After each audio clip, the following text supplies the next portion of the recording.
Quero saudar a você neste dia com a paz do Senhor Jesus e dizer que eu estou muito feliz porque você veio aqui estar conosco nesta pré-aula, segunda pré-aula desta série de lições sobre as promessas de Deus. Como dissemos, apesar de lições mais simples, nós vamos aproveitar para fazer um estudo mais didático que sempre nos traga algo a acrescentar no nosso conhecimento ou colocar de uma maneira que possa ajudar os nossos alunos a entenderem, estruturarem melhor o conhecimento que vai nortear cada uma dessas lições. E a lição de hoje está falando sobre as promessas de Deus para Israel. E eu quero fazer um parênteses aqui às pessoas que por acaso assistirem o nosso comentário e encontrarem um pouco difícil, um pouco talvez não exatamente seguindo como está a lição e por causa disso não consigam, entender bem e ajudar a usar este recurso para a sua aula. A minha sugestão para você de todo o coração é que você continue fazendo como você faz até aqui, mas não deixe de ouvir o diferente. Por quê? Porque é exatamente o diferente que nos vai fazer crescer. Claro que eu não estou falando diferente de doutrina, estamos falando da diferenciação didática, que às vezes nós achamos interessantes, mas dizemos, olha, tá bonito, tá bom, mas não é para mim. Então, quando você encontra algo que seja positivo, mas que é desafiante, o ideal é nós não jogarmos fora. Porque se é desafiante, significa que nós podemos chegar lá. Se alguém chegou, eu também posso chegar, não é assim? Então, tenha esta confiança, invista em você, não é isso? Seja através deste canal ou outro que você encontra. Esta dica não é só, inclusive, para o assunto da lição da Escola Dominical, você pode usar para toda a área da sua vida. Quando nós encontramos alguma coisa que seja desafiante, a gente se desafia a si mesmo, mas não precisa ser de uma vez, não precisa se jogar no fogo no melhor dos sentidos, né? Então, nós simplesmente acompanhamos mais vezes, ouvimos mais vezes, damos oportunidade para o nosso entendimento se acostumar com aquela linha de raciocínio e aí, pouco a pouco, nós vamos entendendo melhor. Valeu a dica? Muito bem, vamos então ao nosso estudo da lição de hoje sobre as promessas de Deus para Israel. Aqui vos fala a professora Manuela Barros e quando falamos em Israel, não podemos deixar de distinguir as 3 etapas de Israel na Bíblia Sagrada. E é por isso que quando nós falamos de promessa, eu vou dividir para você o roteiro de hoje em 3 fases. A primeira delas é as promessas para a criação e eleição de Israel. Em segundo lugar, as promessas de um Messias para Israel. E em terceiro lugar, promessas relacionais de Deus com Israel. Ora, estes 3 tópicos vão estar diferenciando 3 estágios da história de Israel no decorrer da história bíblica, cuja história bíblica começa em Gênesis e até refere-se à eternidade antes da criação e termina no Apocalipse, que refere inclusive à eternidade pós-fim do tempo, daquilo que nós conhecemos como tempo. E Israel, nós entendemos que foi uma parte primordial no projeto da revelação de Deus para a humanidade. E neste sentido, nós vamos estar, então, dividindo nestas 3 fases e vamos estudar desta maneira. Se você é novo por aqui, mais uma vez, muito bem-vindo. Este roteiro que nós vamos estar estudando está disponibilizado para você na descrição aqui do vídeo. Basta abrir ali, para ler mais e lá vai estar um link. Quando você abrir aquele link, é um link de PDF que você pode baixar, imprimir, enfim, fazer o que você queira. Ao decorrer da aula, este roteiro vai estar sendo apresentado também para você, que você possa seguir de uma maneira mais confortável. Vamos ao primeiro tópico. Primeiro, promessas para a criação e eleição de Israel. Primeiramente, a promessa de seu nascimento. Depois, promessa de seu propósito. E, terceiro lugar, a promessa de sua eleição. Então, quando nós olhamos para Israel, principalmente no tocante ao Antigo Testamento, nós vemos bem claras essas 3 promessas de Deus, estes 3 ensinamentos de Deus, que Israel haveria de nascer, haveria de vir à existência, que Israel teria um propósito para a sua existência e que Israel foi uma nação, um povo eleito. nascimento. Vamos ao primeiro, nascimento. Este texto é clássico, eu sei que você já ouviu, mas vale-nos conhecê-lo, sabê-lo e entender que ele é um texto clássico. Por isso, nós que somos professores temos que ter sempre já guardadinho lá na cabeça. Falou em nascimento de Israel, nós sabemos que vamos a Gênesis capítulo 12. Os primeiros 3 versículos, o texto diz o seguinte: Ora, o Senhor disse a Abraão: Sai-te da tua terra e da tua parentela e da casa de teu pai para a terra que eu te mostrarei, e far-te-ei uma grande nação, e abençoar-te-ei, e engrandecerei o teu nome, e tu serás uma bênção. E abençoarei os que te abençoarem, e amaldiçoarei os que te amaldiçoarem, e em ti serão benditas todas as famílias da terra.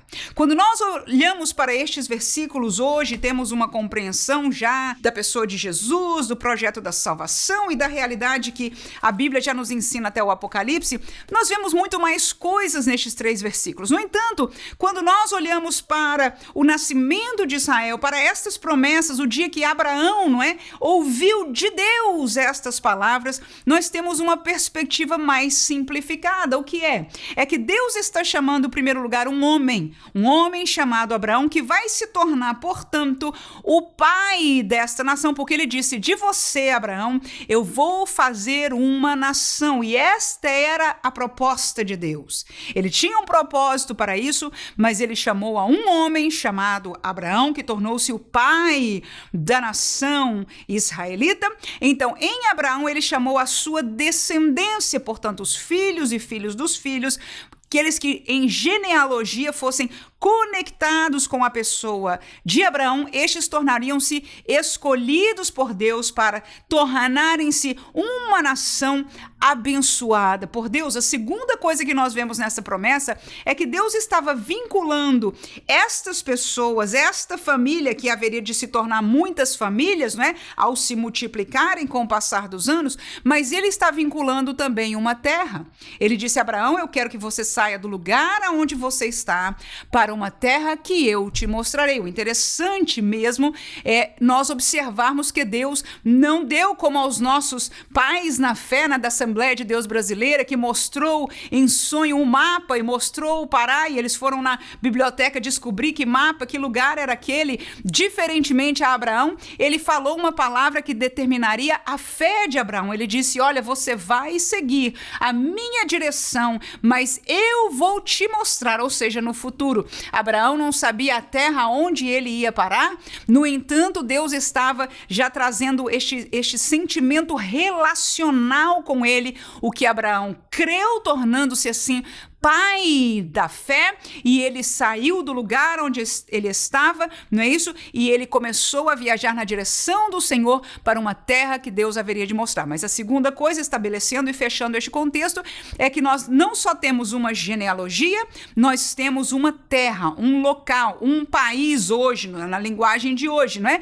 Nós temos uma localidade, ambas as coisas, promessa de Deus, que Deus conectou. Este povo vai morar nesta terra. E quando nós olhamos para os conflitos de hoje, muitas vezes nós vemos os líderes dizendo, ou os líderes religiosos também de Israel dizendo: esta é a terra que Deus nos deu. Historicamente, nós já tomamos, posse desta terra, mas nós cristãos temos que entender que esta colocação da terra, inclusive as suas divisões, suas fronteiras, foi algo que Deus estabeleceu para a nação de Israel. Claro que nós entendemos que hoje, como dissemos, o estudo de Israel tem uma fase primária no Antigo Testamento, a fase do Messias, que vamos estar estudando no segundo tópico, e a fase secundária, que seria esta, depois de Jesus até ao tempo da grande tribulação e, enfim, o fim dos tempos. Vamos então ao segundo subtópico aí. Falamos já do nascimento de Israel, agora vamos falar do propósito, promessa de seu propósito. Êxodo capítulo 19, versículos 5 e 6, o texto diz: agora, pois, se diligentemente ouvirdes a minha voz e guardardes o meu concerto, então sereis a minha propriedade peculiar dentre todos os povos, porque a terra toda é minha. E vós me sereis reino sacerdotal e povo santo. Estas são as palavras que falarás aos filhos de Israel. Ora, Deus aí está falando então a esta liderança que ele colocou diante de Israel, e neste caso aí em Êxodo estamos falando da pessoa de Moisés. Mas neste texto Deus está dizendo: eu tenho um propósito para a nação de Israel. Eles vão ser um reino sacerdotal, um povo santo, cuja palavra santo significa separado. Deus aí está dizendo: eu quero esta nação separada das demais nações do mundo. E este é o propósito de Deus. Por quê? Porque ao separar Israel para si e se fazer conhecer a Israel, as demais nações do mundo reconheceriam em Israel o seu Deus. Vamos nos lembrar que as nações da terra na época, todas eram nações pagãs. Eram nações que tinham vários deuses, muitas imagens, adoravam deuses da natureza, como é natural do paganismo. Agora, Israel tinha um Deus diferenciado, cujas leis eram diferenciadas, cujas aparições eram diferenciadas, cujo poder era mostrado de uma maneira diferenciada, e Deus exatamente isso queria. Que as demais nações pudessem olhar para Israel e, através de Israel, reconhecer o Deus de Israel e reconhecê-lo como Deus Criador, o Deus que é sobre todos os deuses. Amém? Vamos ao texto bíblico de Josué, capítulo 2, versículo 10 e 11, que diz: porque temos ouvido que o Senhor secou as águas do Mar Vermelho diante de vós, quando saíeis do Egito, e o que fizeste aos dois reis dos amorreus, a Seom e a Og, que estavam além do Jordão, os quais destruístes. Ouvindo isso, desmaiou o nosso coração, e em ninguém mais há ânimo algum por causa da vossa presença, porque o Senhor, olha essas palavras, vosso Deus é Deus em cima nos céus e embaixo na terra. A história de Israel tem algumas histórias como essa. Esta aí é a Raabe, a prostituta que morava lá em cima do muro de Jericó. Ela que recebeu os espias e escondeu dos soldados ali daquela cidade, quando vieram espiar a cidade. Ela foi quem falou estas palavras àqueles homens que estavam espiando ali, dizendo que nós na cidade já ouvimos de vocês. Por quê? Por causa do vosso Deus. Nós ouvimos que o vosso Deus abriu o Mar Vermelho. Aleluia! Está aí o propósito de Deus, se revelar às demais nações. Não só ele beneficiaria em primeiro lugar a Israel, por conhecê-lo neste relacionamento tão íntimo, tão especial, como seu povo, como acabamos de ler, propriedade peculiar de Deus, né? Mas indiretamente seria promulgado entre as demais nações, e eles teriam a possibilidade de conhecer, de aceitar, de ter fé, aleluia, no Deus de Israel, no Deus verdadeiro, porque o coração de Deus sempre foi para salvação da humanidade perdida. Então nós vemos aí neste versículo que Raabe está dizendo: olha, todo mundo já sabe o que o teu Deus fez lá para trás, na história de vocês, no caminho do deserto. Não só fazendo maravilhas em questão do mar se abrir, mas como vocês destruíram aqueles dois reis, ou seja, provavelmente na história deles eram reis fortes que eles não pensavam.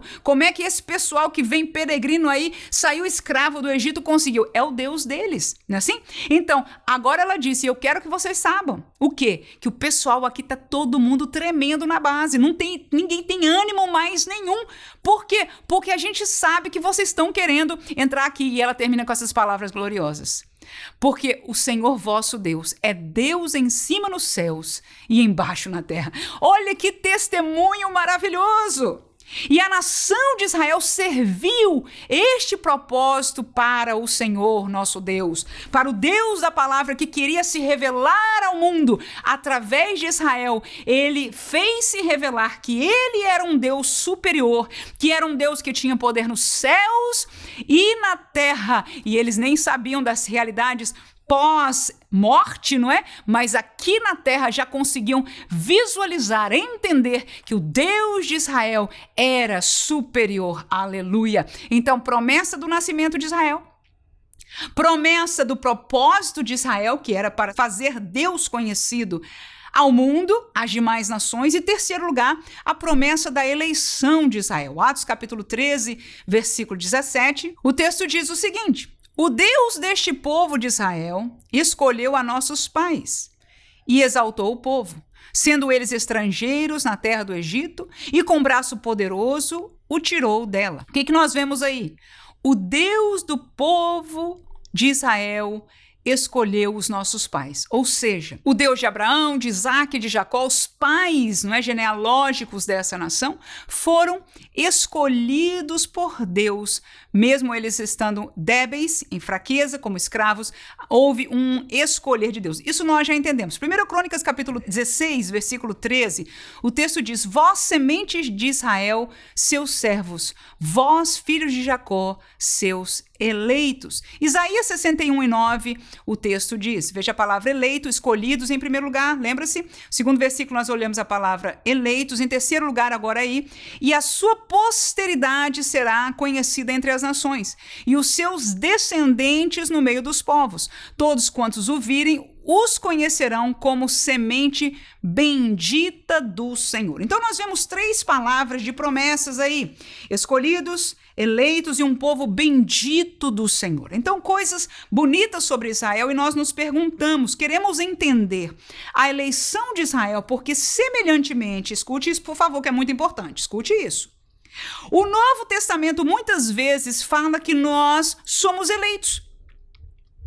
E há um entendimento errôneo que paira no meio teológico evangélico cristão, que chama esta eleição de predestinação, de Deus escolher e individualmente dizer: você vai, você não vai, você pertence e você não pertence. Da mesma lógica, se nós olharmos para o Antigo Testamento, no caso da nação de Israel, Deus teria escolhido Israel e dito: olha, Israel é meu e eles se salvam e ninguém mais, porque eles são os meus eleitos, os demais ficam de fora. Mas nós observamos que o querer de Deus no tempo antigo era exatamente o contrário: fazer-se conhecido por Israel, ou seja, tornar possível que as outras nações entendessem. Através deste povo que, olha, com muita batalha, Deus conseguiu chegar até o fim do cumprimento lá do Messias. Porque por muitas vezes o povo de Israel se perdeu na fé, traiu ao Senhor, adulterou espiritualmente com outros deuses. Eu não quero entrar nos detalhes, mas o que eu quero dizer é o seguinte: a eleição de Deus, a promessa de Deus é para com Israel como nação, um corpo chamado Israel, espiritual, neste caso genealógico. Escute, por favor. Não se trata de uma escolha individual. Não foi Moisés, não foi Josué, e eu poderia usar nomes, alguns até bem complicados no Antigo Testamento, Cada um destes nomes individualmente. Deus não escolhe indivíduos. Por quê? Porque Deus dá liberdade para a pessoa escolher. Aí você vai dizer: mas não, irmã, tem gente que Deus escolhe, olha lá, o profeta Jeremias, desde lá da Maria, eu entendo. Mas olha você também para Sansão. Foi ou não foi escolhido desde antes do nascimento? Desde antes de ser concebido? Deus falou com o pai e com a mãe antes de conceber e disse: vai ser nazireu de Deus. Deus tinha um propósito, Deus tinha um plano. E o que aconteceu com Sansão? Parte ele cumpriu, mas ele também falhou e traiu fortemente. E por causa disso, eu tenho certeza que o fim de Sansão não era o projeto primário de Deus. Não é assim? Será que você entende isso comigo historicamente? Ou seja, Deus dá liberdade. Claro que Deus trabalha porque Deus tem interesse, não só em Sansão, não só em Jonas, mas em mim e você. Que nós cheguemos ao fim, aleluia. Que nós vamos estar no céu, que nós sejamos usados para o propósito de Deus. Veja Jonas. Deus tinha um propósito, deu para ele a direção, diz: vá para Nínive, vá pregar. O que ele fez? Fugiu. Porque o homem é livre. Vamos olhar, olha, isso aqui é muito profundo, irmão. Escute, por favor. Eu sei que você vai dizer: irmã, tá saindo da lição. Escuta aí, aguenta aí pra gente aprender e se deliciar com este entendimento. Porque há muito erro, muitas vezes, no meio teológico, e às vezes a gente, por falta deste conhecimento, não consegue se defender, sabe que alguma coisa está errada, Mas às vezes até engole alguma coisa porque não entende. Individualmente, não. Qual é a prova? no meio do andar da nação de Israel, e você vê inclusive que Deus fala isso lá na lei, várias partes da lei, que havia pessoas, havia casos que alguém pecava em Israel, que ele dizia assim, este vai ser extirpado do povo. É como quem diz, jogado fora da nação. Não só fisicamente aquela pessoa tinha que sair, algumas vezes, como você já leu na história de Israel, alguns foram apedrejados por mando de Deus. Teve vez que Deus mesmo abriu na terra, não é assim? Um buracão lá, né? E as pessoas foram tragadas. O que é isso? Foram para o céu? Estavam bem com Deus? Foram em pecado. Foram extirpados. Tá vendo aí? Individualmente as pessoas todas tiveram escolha. Mesmo os chamados com chamados especiais. Porque tanto na nação de Israel como na igreja, Deus tem propósitos especiais, especialíssimos, vamos dizer, para alguns, especiais e individuais para cada um de nós. Todos nós temos uma obra, um trabalho para fazer para o Senhor. Aleluia. Mas individualmente todos nós podemos acertar ou errar. Moisés, eu imagino que Deus queria levá-lo para a terra, mas por uma falha dele, ele teve que ver, mas não entrar. Mas o povo entrou, porque o propósito de Deus, a promessa de Deus, o eleito de Deus, mas o eleito aí era Israel. Entendemos? E escute, por favor, que eu vou terminar aqui. E o eleito de hoje, a eleita de hoje, chama-se igreja. A igreja está eleita, a igreja está predestinada, a igreja é bendita, a igreja é santa. Então todas essas promessas que foram para Israel e que hoje foram retificadas, as que foram, né, há coisas diferentes. Nós não tomamos o lugar de Israel, nós somos um outro povo. Amém? Glória a Deus. Aí a gente vai estudando outros dias, né? Aqueles que por acaso têm alguma dúvida. Mas se entendemos, nós somos outro povo. No entanto, nós temos promessas de Deus e temos a palavra no Novo Testamento, como Israel tinha de eleitos. Israel foi eleita, a igreja foi eleita. Mas nós, como indivíduos, sejam israelitas na época do passado, sejam crentes nos dias de hoje, temos a liberdade de permanecer ou sair, de aceitar o chamado de Deus ou não, de entrar pela porta da arca chamada igreja ou não entrar. Deus nos fez livre e nunca nos tirou esta liberdade. Mas entendemos aí que o quê? Israel como povo era eleito e Deus seguramente ia cumprir os seus propósitos. Inclusive, muita coisa que a gente vê e fica, meu Deus, por que aconteceu isso com Israel? Era a mão de Deus. Para quê? Para que aquilo que ele prometeu, porque ele queria que de Israel, da semente de Judá, da raiz de Davi, viesse um que a gente vai falar dele no tópico segundo. Qual é a segunda promessa? Primeiro falamos, então, o primeiro tópico das promessas para a criação e eleição de Israel. Já entendemos? Nascimento, propósito e eleição, amém? E agora, em segundo lugar, promessas de um Messias para Israel. Vamos dividir em três, como de costume. A lei cerimonial prometia um Jesus que era um cordeiro. As profecias prometeram um Jesus que era o Messias. E o advento, ou seja, a vinda, foi a promessa de Jesus, um Salvador. Então, Jesus para a nação de Israel era esperado. Era esperado por essas palavras que eu usei na descrição do tópicos aí, de um cordeiro perfeito que haveria de vir, de um Messias que haveria de reinar, não é isso? E de um Salvador. E eu uso essas palavras porque exatamente quando a gente chegar no Salvador é que nós vamos perceber que Israel não compreendeu o mistério de Deus, o advento de Jesus. Este é o terceiro subtópico. Vamos ao primeiro, começar lá em cima. Lei cerimonial, promessa de Jesus o Cordeiro. Vamos a Levítico 9, 12 e 24, o texto diz assim: Depois degolou o holocausto, e os filhos de Arão lhe entregaram o sangue, e ele espargiu-o sobre o altar em redor, porque o fogo saiu de diante do Senhor e consumiu o holocausto e a gordura sobre o altar, o que vendo todo o povo jubilou e caiu sobre as suas faces. Vamos ler o segundo texto em Números 6 e 14, que diz: E ele oferecerá a sua oferta ao Senhor um cordeiro sem mancha de 1 ano em holocausto, e uma cordeira sem mancha de 1 ano para expiação da culpa, e um carneiro sem mancha por oferta pacífica. Então nós vemos nestes dois textos aí do Antigo Testamento a lei cerimonial em vigor, uma lei que Deus colocou como estatuto para Israel, mas que falava de cordeiros sem mancha, que no contexto nosso neotestamentário trata-se de não ter pecado. Mas este entendimento foi sendo construído para a nação de Israel, para que hoje nós pudéssemos em Cristo perceber e entender todas estas coisas. No entanto, quando a nação de Israel sacrificava, no primeiro versículo que nós lemos, você veja que o sangue era derramado e este sangue era usado para ser oferecido, não é? Por perdão de pecados da nação, dos indivíduos. Sem derramamento de sangue, não há expiação de pecados, como diz a lei. Ou seja, Israel intrinsecamente entendia que o pecado individual deles e o pecado nacional precisava ser limpo. E esta limpeza não podia vir de outra maneira, não era só pedir desculpa.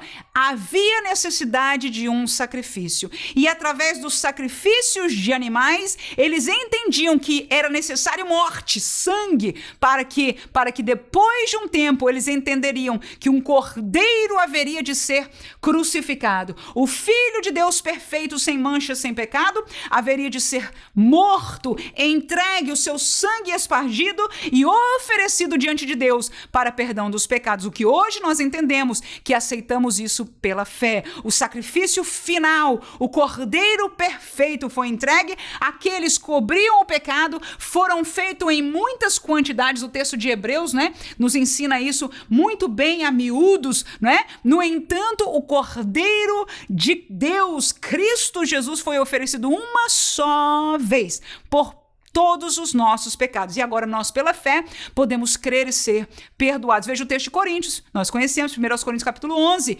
versículo 24 ao 26, diz: e tendo dado graças, o partiu e disse: tomai e comei, isto é o meu corpo que é partido por vós. Fazei isto em memória de mim. Semelhantemente, também depois de cear, tomou o cálice, dizendo: este é o cálice do Novo Testamento no meu sangue. Fazei isso todas as vezes que beberdes em memória de mim, porque todas as vezes que comerdes este pão e beberdes este cálice, anunciais a morte do Senhor até que venha. Então, havia uma promessa de alguém que ofereceria o seu sangue, não é? Um cordeiro que haveria de ser imolado. Claro que foi na plenitude, foi no tempo que essa revelação se fez carne, se apresentou no nosso meio. E pena que Israel, como nação, veja aí a diferença. Pedro aceitou a Jesus, João aceitou a Jesus, né? E nós poderíamos nomear, para além dos 12, muitas pessoas. No entanto, a nação não recebeu o seu Messias. Está vendo a diferença? Então nós vamos observar que a eleição de Israel, as promessas para Israel é para este conjunto, este aglomerado. E aí, irmã, e Pedro? Não era israelita? Sim. Mas espiritualmente, a nível de... Escute isso aqui que é coisa boa, irmão. A nível de promessa, aleluia, na hora que ele aceitou pela fé o Cordeiro de Deus, ele entrou num outro corpo chamado igreja, que Jesus aí na frente, o texto de Paulo aos Coríntios está se referindo a um texto que está escrito em Mateus, né, que Jesus mesmo falou com as suas bocas, com a sua palavra, estava com um pão na mão, e ele disse: este é o meu corpo que é oferecido por vós, e este é o meu sangue, né, aquele vinho que ele estava tomando ali naquela última ceia com seus discípulos, amém? Então, estes que receberam, que entenderam, que aceitaram, entraram numa outra promessa de um outro corpo que estava ali sendo anunciado. Jesus: há um novo testamento no meu sangue. Em Israel estava disposto através da lei e tudo um antigo testamento. Agora eu vim, o advento, para começar um novo testamento no meu sangue, cuja entrada agora nós entendemos que é diferente pela fé, não é só na obediência, não é assim? Então toda essa nova realidade. Então Pedro, João e os demais que creram, inclusive Paulo, que veio depois, ele é parte de quê? Deste novo corpo. Em termos de sangue, Paulo era judeu. Amém? Mas ele deixou a eleição de Israel para participar de uma eleição muito maior. Porque quando o texto ensina lá na chamada de Abraão, ele diz, olha, mais bem-aventurado é aquele que é filho não do sangue de Abraão, mas do pai Abraão pela fé. Daquele que creu e porque creu foi justificado. Aleluia. Coisa profunda, não vamos entrar em muitos detalhes aqui. O que eu quero dizer, para ficar claro, é que há esta transição de corpos eleitos. Israel era e agora a igreja é. Deus desprezou a Israel? Não, é isso que a gente vai falar no último tópico. Ainda tem promessa para Israel. Porque o nosso Deus é assim. Você pode julgar, achar certo ou errado o que Deus fez, o que Deus faz. Eu posso achar certo e errado, mas Ele é Deus, Ele é soberano e Ele sabe o que faz. E com o passar da minha vida, eu sempre digo isso. Porque às vezes, seja questões teológicas, seja questões familiares, seja questões pessoais, de vez em quando eu fico meio com um atrito em relação a alguma coisa da palavra de Deus, né? A gente obedece porque tem que obedecer. Tem que obedecer, graças a Deus. E temos que ter este coração. Mas às vezes não entendemos bem. No entanto, vamos passando o tempo e vamos descobrindo, Deus estava certo. A sabedoria dele é maior. E aquilo que a gente ainda não chegar a entender aqui nesta terrinha, logo, logo, nós estaremos num lugar onde tudo será claro. E graças a Deus que o nosso coração seja guardado para, entendendo ou não, pela fé, obedecermos, amarmos e sermos fiéis a esta palavra, a esta revelação por completo. Que estamos falando da promessa do Cordeiro. A lei mostrava um Cordeiro que seria sacrificado. E agora vamos falar das profecias. O Messias foi revelado a Israel na figura do Cordeiro que eles estavam acostumados a sacrificar, no sacrifício.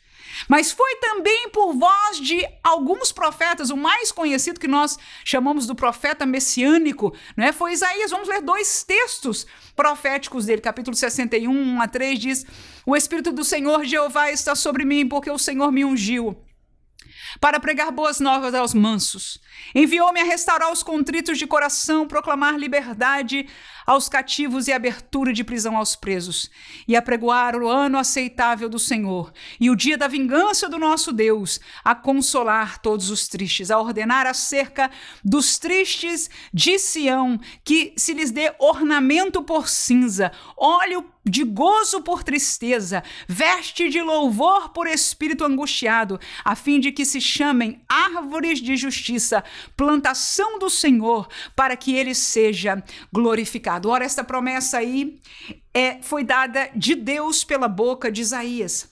E talvez você até nunca tenha conectado, mas eu tenho certeza que quando você ouviu o comecinho do primeiro versículo, você diz, espera aí, estas palavras foi Jesus que falou? Exatamente. Quando Jesus estava aqui, um dia ele foi para a sinagoga. Ele foi para a casa de Deus, ao templo do Senhor.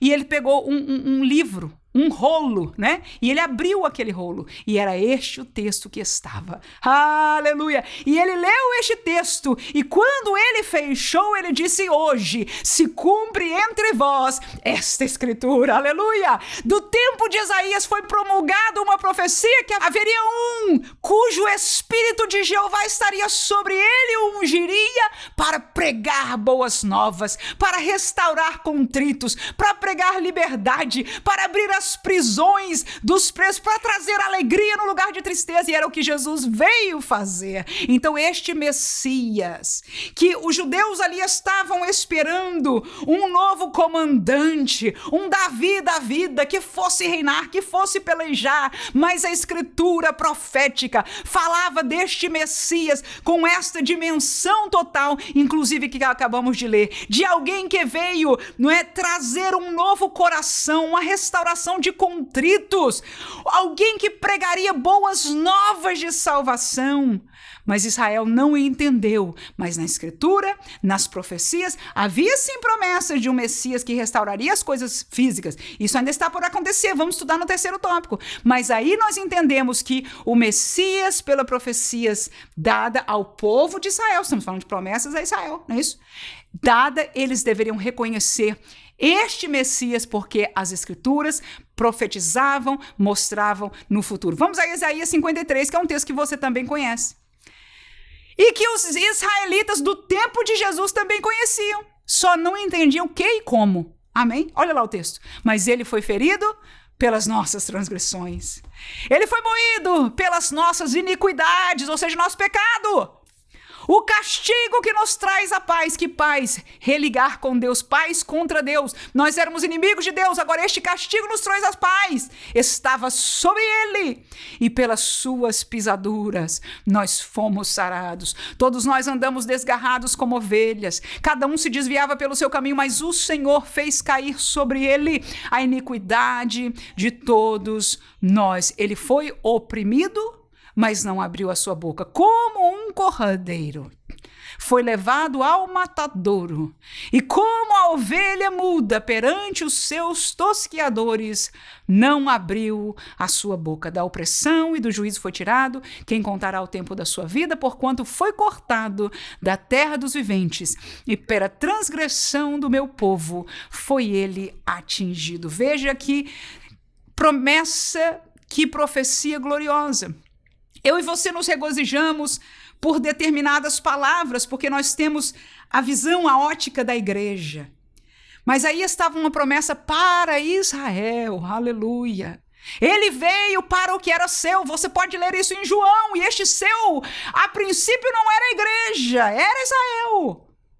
Glória a Deus. E é por isso que nós vamos ver aonde houve esta transição, que era a proposta de Deus.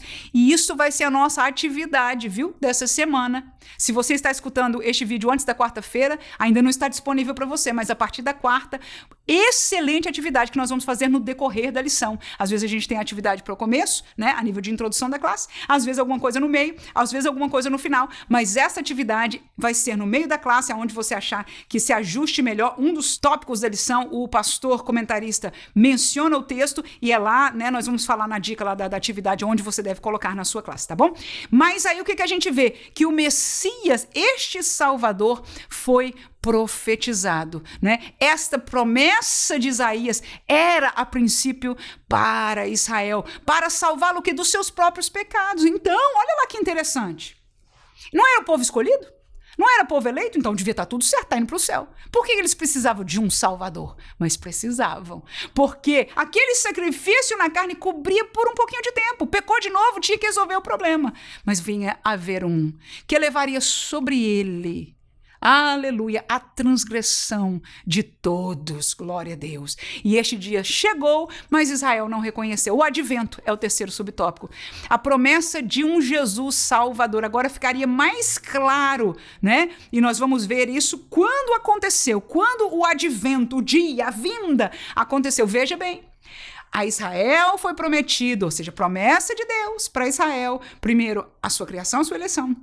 Segundo, um Messias. Já falamos que as figuras que Israel devia conhecer era do Cordeiro, era de um Messias líder, não é? Um líder, e agora de um Salvador. Lucas capítulo 1, olha que interessante, versículo 31 a 33 diz: E eis que em teu ventre conceberás e darás à luz um filho, por-lhe-ás o nome de Jesus. Este será grande, será chamado Filho do Altíssimo, e o Senhor Deus dará o trono de Davi, seu pai, e reinará eternamente na casa de Jacó, e o seu reino não terá fim. Muito bem, este texto aí está falando o anjo com Maria. Você vai conceber, vai dar à luz a um filho, o nome dele, o anjo já disse, vai ser Jesus, e aí ele começa a falar de que este será filho do Altíssimo, ou seja, este seria o Filho de Deus prometido, né? Ele diz, o Senhor Deus dará o trono de Davi.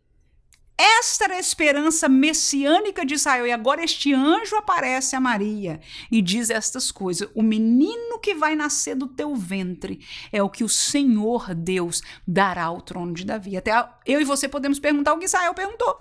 Peraí, mas Jesus não sentou sobre o trono de Davi? Na época, os reis que estavam sobre Israel, era Herodes, né, que não era nem judeu, enfim, era o César, não era o Império Romano. Israel estava debaixo.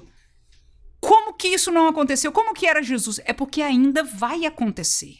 No entanto, é para aquele menino que estaria no ventre dela. A promessa ali foi ratificada, foi repetida. Ela que foi conhecida no passado pelos profetas, agora o anjo está falando a Maria. Este menino é o Filho de Deus e a ele foi dado o trono de Davi. Ele vai ser grande e vai reinar eternamente. O seu reino não terá fim. Parte disso nós já vimos o cumprimento aqui na terra, o que Jesus fez, mas ele voltará para continuar este reinado, né? E isso nós vamos entender mais para frente. O que eu quero dizer com isso aí, então? Eu quero dizer que Israel entendia a promessa de um Messias salvador, de um Messias líder, de um Messias salvador, e agora essa promessa chegou para Maria. Mas olha que interessante, capítulo 2, versículo 28 a 32, é o texto de Simeão. Ele diz, olha lá, ele então, Simeão, tomou em seus braços, era o menino que veio a ser apresentado, ok? E louvou a Deus e disse, agora, Senhor, podes despedir em paz o teu servo, segundo a tua palavra, pois já os meus olhos viram o quê? O quê? A tua salvação, a qual tu preparaste perante a face de todos os povos, luz para iluminar as nações e para a glória de teu povo Israel. Aquele velhinho Simeão a quem Deus tinha prometido não morrer antes de ver o Messias do Senhor agora, velhinho, aleluia, no dia do seu turno estava lá, não esperava, será que seria um dia, mas Deus haveria de cumprir a sua promessa, e ele cumpriu. Chega Maria com José, e aquele menino, irmão, o espírito de Simeão se comoveu e disse, é esse, e quando ele levantou, então ele usou estas palavras proféticas, mostrando um Messias salvador que Deus estava ali entregando para toda a humanidade, como nós vimos aí, para iluminar as nações, mas para a glória do povo Israel. Havia um propósito para Israel, havia um propósito para todo mundo, mas ali estava a promessa que, infelizmente, eles não receberam como nação, lembra-se disso? Alguns indivíduos, não poucos, muitos, receberam, mas a nação de Israel não recebeu. Vamos fechar este estudo com o terceiro tópico. Já falamos que Israel teve promessa de criação e eleição, foi o primeiro tópico. Segundo lugar, a promessa de um Messias para Israel, que foi cumprida. Segundo tópico. E terceiro lugar, vamos olhar para as promessas relacionais de Deus com Israel. No passado, foram anunciadores de Deus. No presente, estão adormecidos para com Deus e no futuro serão restaurados por Deus. Vamos lá, no passado nós já estudamos, vamos passar rapidamente deste subtópico. Êxodo capítulo 5, 1 a 3.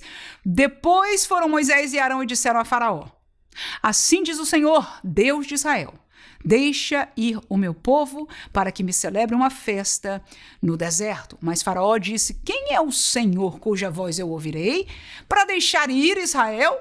Não conheço o Senhor, nem tampouco deixarei Israel. E eles disseram, o Deus dos hebreus nos encontrou. Portanto, deixa-nos agora ir caminho de 3 dias ao deserto, para que ofereçamos sacrifícios ao Senhor, e ele não venha sobre nós com pestilência ou com espada. Você sabe disso, você conhece este texto. Moisés já tinha falado com Deus e Deus com Moisés, até Moisés resistiu um pouco o chamado, mas veio aparecer, apresentar-se diante de Faraó com o mandato de Deus de liberar o povo de Israel, não é isso? Mas a resposta de Faraó foi essa aí. Nós não conhecemos. Quem é este? Mas ele foi conhecido, porque Moisés disse, o Deus dos hebreus me apareceu.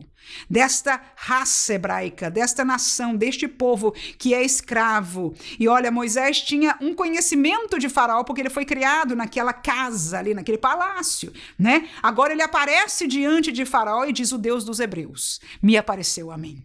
Aleluia! Então nós vemos aí que Israel, os hebreus, eram anunciadores, revelavam este Deus. E Faraó pergunta, quem é este Deus? Quem é o Senhor para que eu o obedeça? Aí Moisés disse, olha, é melhor você obedecer. Ele mandou isso para que não venha pestilência. Mas eu e você sabemos que a pestilência teve que vir até que a promessa de Deus para a saída deles foi cumprida. Esdras capítulo 6, versículo 21 diz, e assim comeram a Páscoa os filhos de Israel que tinham voltado do cativeiro com todos os que a eles se apartavam da imundícia das nações da terra para buscarem o Senhor, Deus de Israel. O que eu vejo neste versículo? Eu vejo que quando Israel voltou do cativeiro, encontrou pessoas que não eram parte deste pacto, mas que se apartavam da imundícia das nações, tanto imundícia imorais como imundícias espirituais, no sentido de que adoravam e serviam a outros deuses, para buscarem o Senhor Deus de Israel. Escute, por favor. Indivíduos que eram pagãos gentios podiam crer e entrar. Nós estudamos isso na história de Ruth. Lembra-se? Trimestre passado. Foi esta moabita que entrou pela fé e por também familiarização, ou seja, feita família, não é? Com alguém da nação de Israel, a ponto de Deus permitir que ela estivesse na genealogia da nação de Israel, e num lugar muito importante para a glória do nome de Deus. O que isso nos mostra?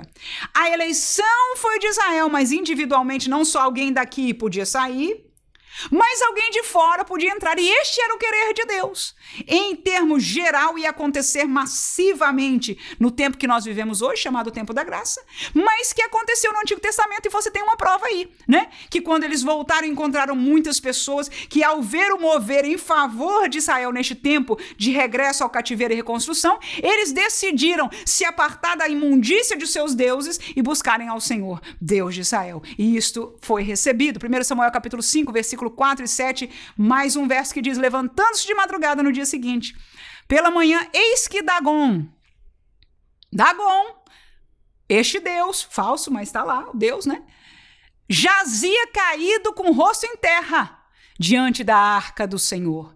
E a cabeça de Dagom e ambas as palmas das suas mãos, daquela estátua enorme, cortadas sobre o limiar, somente o tronco ficou a Dagom. Vendo então os homens de Asdote, que assim era, disseram: não fique conosco a arca do Deus de Israel, pois a sua mão é dura sobre nós e sobre Dagom, nosso Deus. O que nós vemos aí? Israel era anunciador do seu Deus. Roubaram a arca de Deus, levaram com eles. Mas onde puseram a arca? No templo do Deus dele. O que aconteceu com o Deus dele? Envergonhado. Mas eles temeram, disseram: leva a arca daqui, aleluia, porque veja o que aconteceu com o nosso Deus. Este é maior. E este, irmão, é o mistério. Esta é a revelação de Deus para Israel. Entendamos, isso é coisa profunda. Talvez alguns de vocês já estão com dor de cabeça. Aguenta aí um pouquinho. E não precisa reter tudo. Talvez algumas coisas você vai lembrar, outras não. Nós vamos caminhando em cada lição. O importante é que nós cresçamos neste conhecimento amplo para entender como estas peças, principalmente no tocante a Israel, muitos de nós temos pouco entendimento da conexão conosco. E a conexão, a palavra-chave é essa: Israel foi levantado para revelar ao mundo o Deus Criador.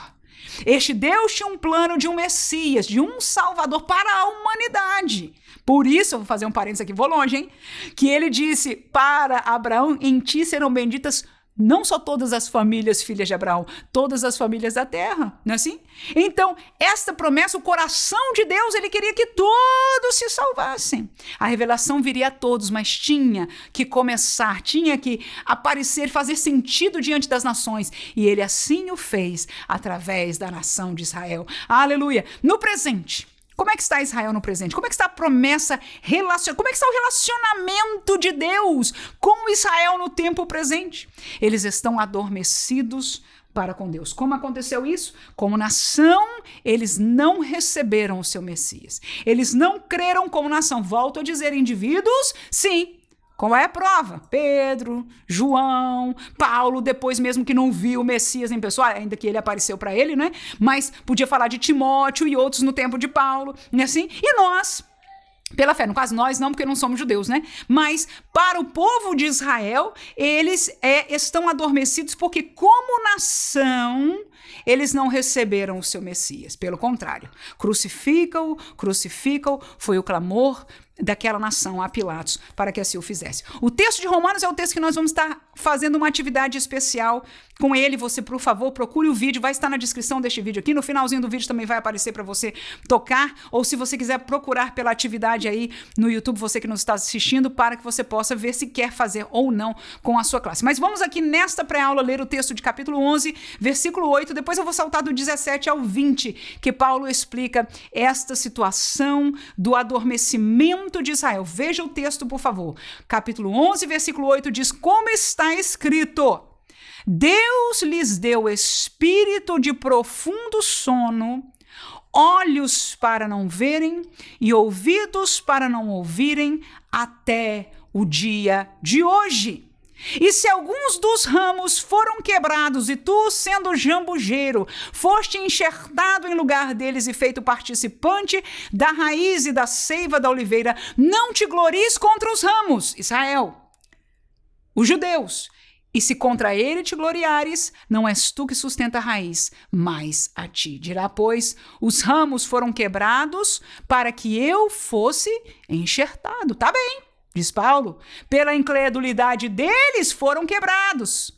E tu estás em pé pela fé. Então não te ensoberbeças, mas teme. O que é que nós aprendemos aí, em poucas palavras? É que Deus tinha um propósito.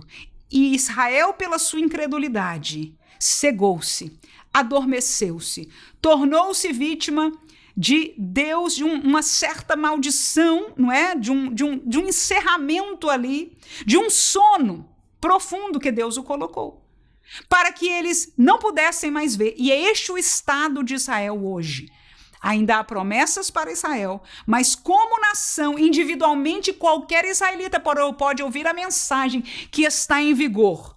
A entrada para o reino de Deus que está em vigor hoje chama-se a graça.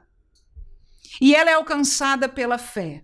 E não importa se a pessoa tem origem genealógica gentia ou judaica, ao se converterem, entram no corpo que agora está eleito para chegar ao céu, chamado igreja. Os indivíduos entram, alguns indivíduos saem, mas este corpo está predestinado. Este corpo vai para o céu. Este corpo chama-se a noiva de Cristo e vai se casar com o Cordeiro. Entendemos? Mas individualmente, cada um faz a sua própria escolha. Agora, Israel como corpo, este corpo que estava eleito no contexto do Antigo Testamento, agora, porque rejeitou o Messias, os ramos foram quebrados, ou seja, os israelitas saíram, a seiva, não é? Esta seiva, esta árvore, esta oliveira, que é a revelação de Deus, que é a pessoa de Deus no tempo em Cristo Jesus, né? Os ramos foram quebrados e nós, zambujeiros, fomos enxertados, não devemos nos gloriar. Nós não tomamos o lugar de Israel. A seiva e a oliveira, eles são os naturais, que o texto depois vai falar aí. Eles são os naturais. Eles são os naturais, nós fomos enxertados, amém? Então, mas pela graça de Deus, estamos tomando da seiva, estamos recebendo nas seivas, estamos ligados na oliveira e iremos para o céu. Somos este corpo eleito chamado Igreja do Senhor Jesus. Quantos ainda estão comigo e aguentam aí, pode dizer amém? Nós estamos chegando ao fim, mas graças a Deus aprendemos muita coisa, né, irmãos? Graças a Deus por isso, que Deus abençoe vocês, tenha fortaleza e coragem de continuar aprendendo, e se não entendeu alguma coisa, pode fazer pergunta à vontade. Se algum tema você acha, irmã, será que neste tantinho aqui pode explicar mais? Vamos ver se a gente pode fazer um vídeo especial sobre este assunto, porque eu sei que no tocante a Israel, muitas vezes as coisas se complicam um pouco. Vamos ao texto de João capítulo 9, versículo 40 e 41, diz: aquele dos fariseus que estavam com ele, ouvindo isso, disseram-lhe: também nós somos cegos? Disse-lhe Jesus: se vocês fossem cegos, não teríeis pecado, mas como agora dizeis, vemos, por isso o vosso pecado permanece. O que Jesus está dizendo aqui? Os fariseus, que eram os religiosos mais entendidos da lei, aqueles que conheciam a profecia de cor, irmão, mas diziam que viam, entendiam de tudo, e porque entendiam e não reconheceram ao Messias, este foi o seu grande pecado. Permaneceram no pecado, negaram a Jesus, o Filho de Deus enviado. Amém? Para além dos seus pessoais pecados, que até Jesus diz, olha, façam o que eles ensinam, mas não o que eles façam, porque individualmente nenhum deles pode lançar a pedra naquela mulher, lembra disso? Irmão, essa é a realidade individual. Essa é a realidade individual de todo ser humano, inclusive judeus. Mas como nação eles foram eleitos e Deus preparou para eles uma maneira de terem os seus pecados perdoados e chegarem ao céu. Amém. E agora, como corpo, nós somos uma igreja, mas individualmente podemos escolher. Mas aí Jesus fala para esta casta religiosa, diz, vocês dizem que vêm, mas vocês caíram no maior pecado, aquilo que a palavra vai chamar de pedra de tropeço. Não vamos longe aí, para a gente não se complicar mais. Mas o fato que é, porque vocês falaram isso, agora vocês ficaram cegos. Tá vendo aí? O vosso pecado permanece. Então, este é o estado de Israel hoje. Adormecidos, cegos, sem conseguir entender, encontrar a Jesus, ao seu Messias, somente lá no final da história da humanidade, já revelada neste livro aqui, porque pela graça do Senhor ele quis revelar. O que ele quis está aqui, a gente não tem que ficar buscando mais, mas o que ele quis está aqui. E este Messias vai aparecer em Israel como nação, porque é o grupo que vai estar lá neste final, chama-se os remanescentes, o pouquinho que vai sobrar depois de tudo que essa história aqui, principalmente do Apocalipse, vai acontecer, né? Aquele pouquinho, todos eles vão ver, por isso que eles todos vão ser salvos. Por isso que eles todos vão reconhecer. Ora, o Messias vai descer para salvar eles sobre um cavalo, não é? Com a sua espada. E quando eles olharem, eles vão ver o quê? A marca dos cravos nas mãos. E vão dizer, não é que era ele. Aleluia. Agora não tem como reconhecer, foi o projeto de Deus. E estes remanescentes serão salvos, não só daquela guerra, daquele momento, mas entrarão na eternidade com aqueles que já estarão lá também, mas reconhecerão como nação. Ou seja, há um futuro para Israel, não é isso? Um futuro de vitória, mas neste momento, já falamos do passado, eles foram usados para revelar a Deus, né, para as demais nações. Houve o advento do Messias, eles não receberam, como nação, não receberam o seu Messias, não é isso? E por isso hoje estão adormecidos e cegos. Como nação, os israelitas, ninguém tem que estar querendo ser israelita cristão, usando chofar, usando isso, mencionando alguma coisa, mexendo com o hebraico, e como se isso fosse, vamos dizer, mais espiritual. Não, irmãos, pelo amor de Deus, não tem nada mais de espiritual. Eles foram o povo de Deus para revelar a Deus, e Deus ainda tem, não vai os deixar, porque ele diz, não tendo por quem jurar, jurei pela minha mão direita, diz o Senhor, pela minha destra. Ou seja, quando Deus faz um pacto, ele cumpre. Quando Deus quer o bem ou coloca alguma coisa, ele faz. E como eleita nação, ou nação eleita, ele escolheu a Israel. Amém? E ele vai voltar e terminar este projeto como ele prometeu. No entanto, a igreja é a revelação maior, o mistério que estava oculto, diz Paulo. Chegou Cristo em nós, esperança da glória.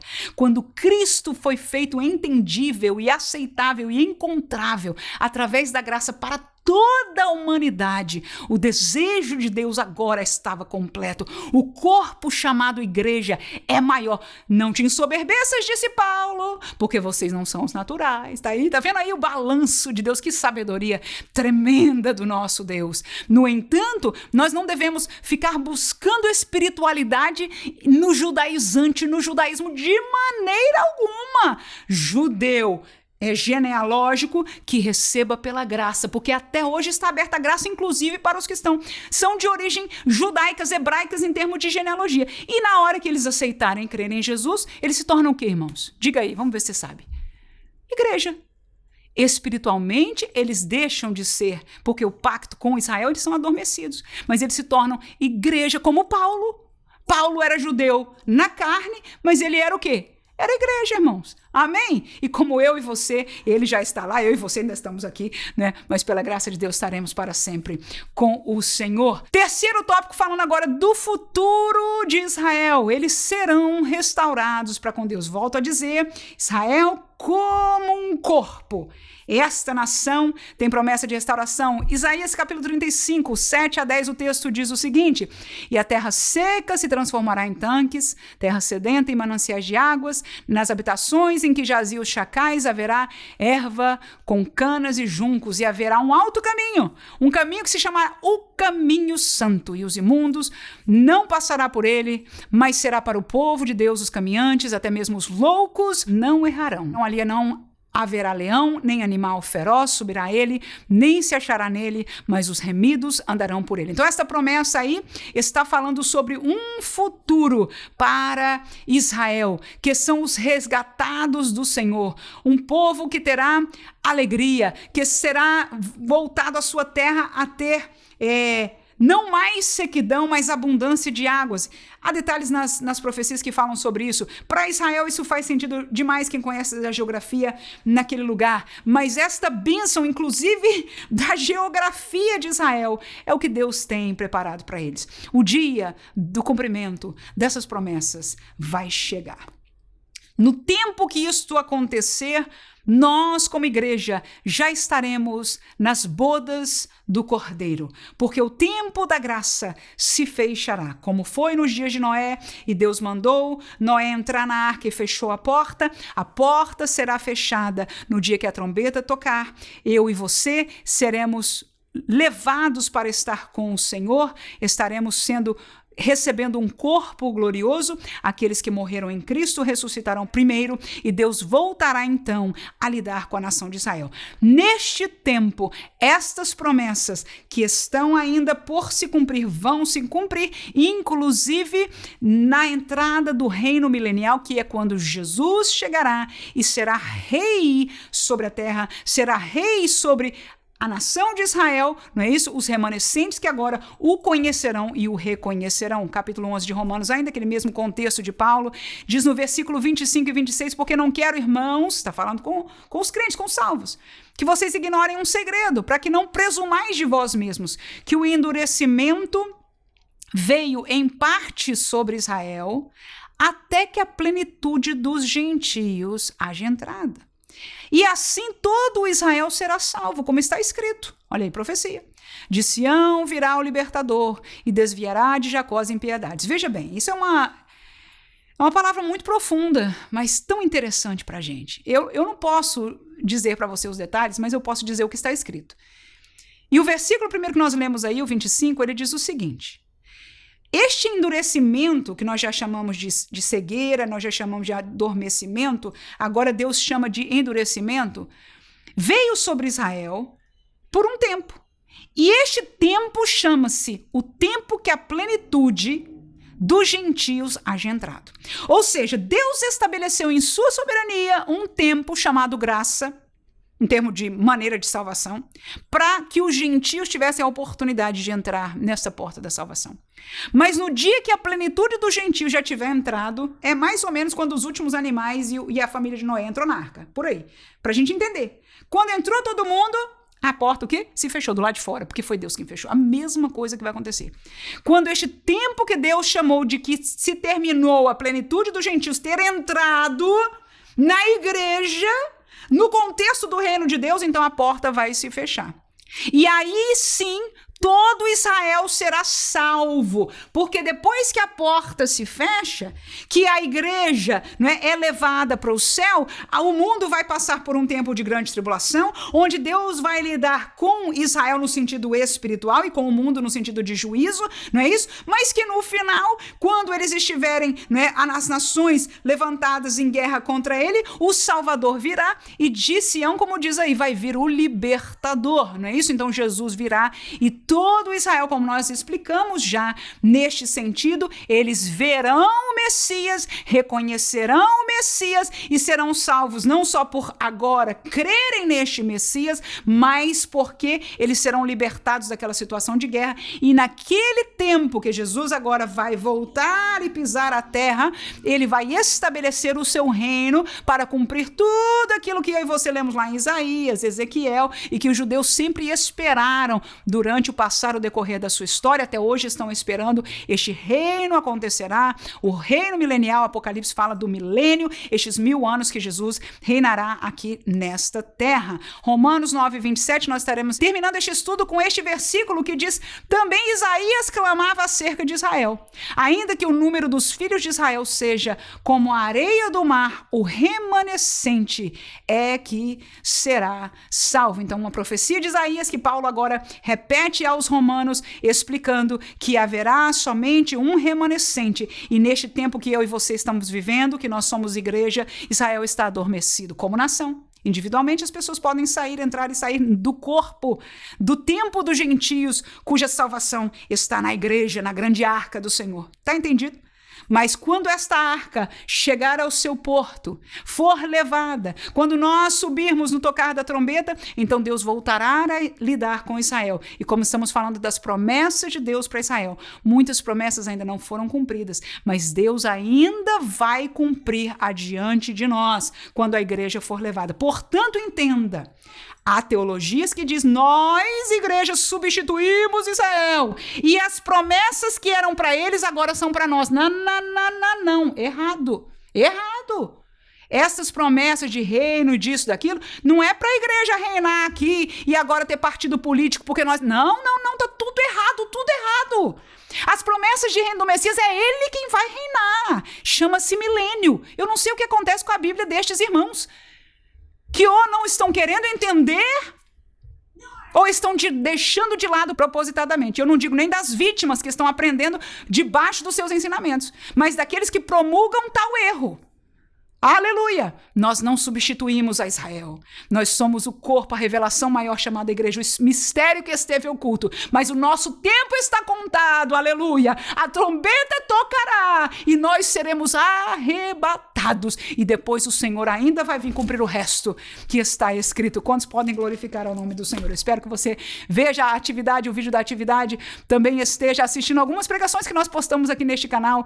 E nós estamos fazendo um novo canal. Eu me mudei de uma cidade para outra e aqui nós vamos em breve estar começando um trabalho, não é, evangelístico entre as pessoas brasileiras no local, e eu já comecei uma programação para evangelismo de almas. Eu não vou nem dizer para você tudo agora, mas prepara o coração, principalmente você que conhece as pessoas jovens que estão crescendo neste mundo tão mudado da pós-modernidade. Nós queremos falar a verdade de Deus a estes corações. Um pouco diferente daquilo que nós fazíamos antigamente, é totalmente diferente daquilo que eu e você podemos falar a este nível de profundidade, mas será alguns vídeos de 10 minutos mais ou menos, que vai falar a realidade de cada um deles e fazê-los entender pouco a pouco a palavra de Deus. O nosso dever é ensinar, o nosso dever é pregar, o Espírito Santo é quem convence. Ore por nós, por favor, e logo nós vamos estar passando para você.